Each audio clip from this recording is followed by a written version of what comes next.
할렐루야. 오늘은 8월 7일 사사기 21장, 사도행전 25장, 예레미야 35장, 시편 7편, 8편 말씀입니다. 사사기 21장은 왕이 없는 이스라엘의 사회적 상황을 보여주고 있어요. 베냐민과의 전쟁에서 이성을 잃고 잔혹한 학살을 즐겼던 이스라엘이 정신을 차려요. 12지파 중에 한 지파가 사라질 위기에 처한 것입니다. 결국 그들은 두 가지 방법을 동원합니다. 첫째, 전쟁에 참여하지 않는 길르앗 야베스를 치고 여자를 납치하여 베냐민 사람에게 줍니다. 둘째, 베냐민 사람들에게 실로에서 춤을 추러 온 여인들을 납치해서 아내로 삼으라고 이야기를 합니다.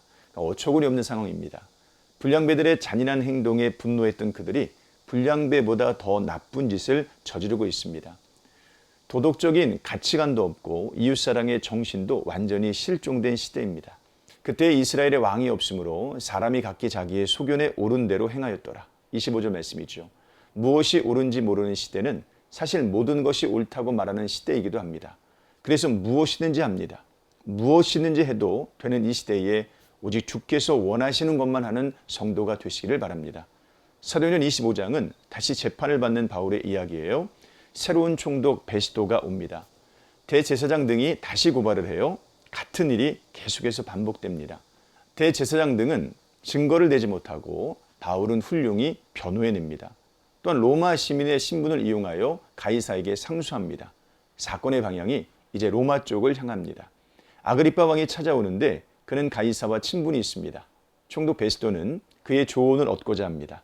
베스도와 아그리빠가 있는 중에 바울이 다시 변호할 기회를 얻습니다. 복잡하게 엉킨 상황이었지만 모든 것은 하나님께서 뜻하신 대로 움직이고 있습니다. 점점 더 로마가 가까워지고 있습니다. 하나님은 당신의 뜻을 꼭 성취하십니다. 예레미야 35장에는 레갑 사람들 이야기가 나와요. 하나님은 레갑 사람들과 이스라엘 백성들을 대조하십니다. 하나님은 예레미야를 통해 레갑 사람들에게 포도주를 마시라고 권합니다. 하지만 레갑 사람들은 선조 요나단의 명령대로 끝까지 포도주를 마시지 않습니다. 하나님은 레갑 사람들을 칭찬하시고 그들이 영원히 당신 앞에 서게 될 것이라고 말씀하십니다. 이스라엘 사람들과는 참 다르죠. 그들은 하나님께서 말씀하셔도 듣지 아니하고 부르셔도 대답하지 아니하셨습니다. 하나님의 말씀에 끝까지 순종하지 않았죠. 자기 소견에 옳은 대로 행하였습니다. 하나님께 반응하는 것이 복입니다. 하나님께 순종하고 하나님께 간구하며 하나님께 예배하는 것이 진짜 복입니다. 하나님은 하나님을 하나님으로 아는 자를 참 기뻐하십니다. 시편 7편은 하나님께 도움을 구하는 기도예요. 하나님은 사람의 마음과 양심을 감찰하십니다. 그래서 악인은 벌하시고 의인은 세우세요. 마음이 정직한 자를 하나님은 구원하십니다. 하나님은 의로우신 재판장이시며 매일 분노하시는 하나님이시로다. 11절 말씀이죠. 하나님을 바로 알아야 돼요.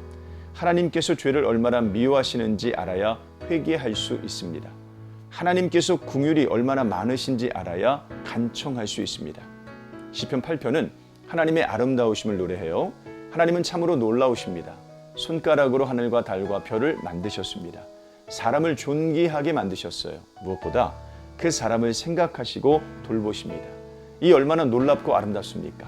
하나님을 영원히 찬양하십시오. 오늘 하루도 이런 삶 사시기를 주님의 이름으로 축복합니다. 고맙습니다.